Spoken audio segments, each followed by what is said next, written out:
நேற்றைய தினம் திருவோணமலையிலே நேற்று மதியம் ஒரு துரதிர்ஷ்டவசமான ஒரு சம்பவம் ஒன்றை கண்ணாலே பார்க்கக்கூடியதாக இருந்தது.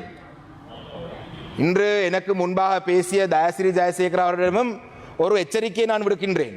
நீங்கள் அரசியல் செய்வதற்காக தயவு செய்து சட்டவிரோதமான செயல்பாடுகளுக்கை நீங்கள் அனுமதிக்க கூடாது. அதே போலதான் எதிர்க்கட்சி தலைவருக்கும் இன்று காலையிலே அரசியல் அமைப்பிலே பௌத்த மதத்துக்கு முதலிடம் என்று சொல்லப்பட்டிருக்கு என்று சொன்னார். பௌத்த மதமோ எந்த மதமோ சட்டவிரோதமான செயல்பாடுகளுக்கு அனுமதி அளிக்க கூடாது. அது எவராக இருந்தாலும் சரி, அது நானா இருந்தாலும் சரி, ஒரு பௌத்த மதத்தை சேர்ந்த துறவியா இருந்தாலும் சரி, சட்டவிரோதமான விடயங்களை அனுமதிக்க கூடாது. நேற்றைய தினம் திருவோணமலை கடற்கரையிலே ஒரு சட்டவிரோதமான ஒரு விஹாரை புதிதாக உருவெடுத்தது.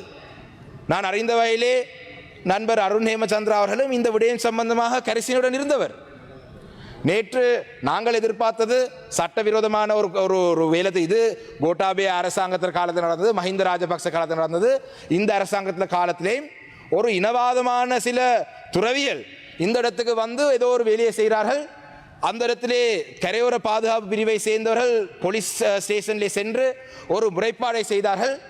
அந்த முறைப்பாடு சம்பந்தமாக போலீசார் விசாரணை செய்து இது சட்டவிரோதமானது, அதை நிறுத்துவார் என்ற நம்பிக்கையிலே நாங்களும் நாங்கள் இதிலே திருவண்ணாமலை மாவட்ட பாராளுமன்ற உறுப்பினர் அருண் அவர்களும் செயல்பட்டதை நான் இந்த இடத்திலே சொல்ல வேண்டும்.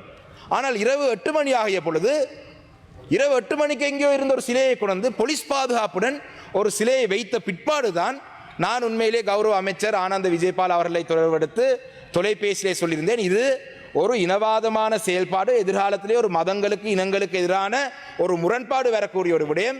இதிலே நீங்கள் கவனம் செலுத்த வேண்டும் என்று சொன்னால் அது இரவு 10 மணி 11 மணி அளவிலே நாங்கள் பார்த்து அந்த சட்டவிரோதமாக அமைக்கப்பட்ட அந்த விஹாரைக்குள்ளே வைக்க இருந்த அந்த சிலையை அவர்கள் அகற்றி சென்றார்கள். ஆனால் இன்று காலையிலே நான் அதை உண்மையிலே அமைச்சருடைய செயல்பாடை, தேசிய மக்கள் சக்தி அரசாங்கத்தினுடைய செயல்பாடை வரவேற்றிருந்தேன்.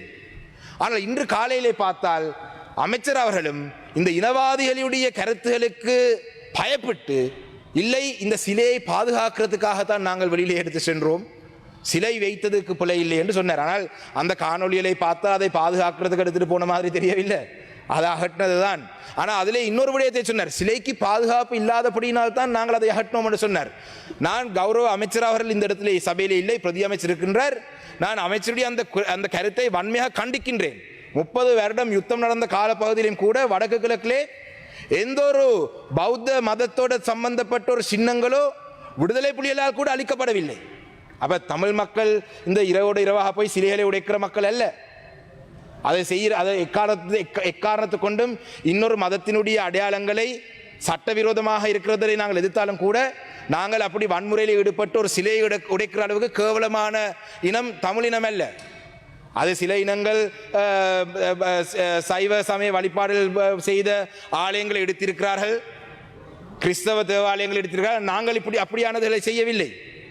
ஏன் இந்த இராணுவம் கூட வடமாகாணத்தை மயிலிட்டி பிரதேசத்திலே, பலாலி பிரதேசத்திலே இருக்கிற இராணுவ கட்டுப்பாட்டுக்குள்ளே இருக்கிற கத்தோலிக்க தேவாலயங்களை எடுத்திருக்கிறார்கள்.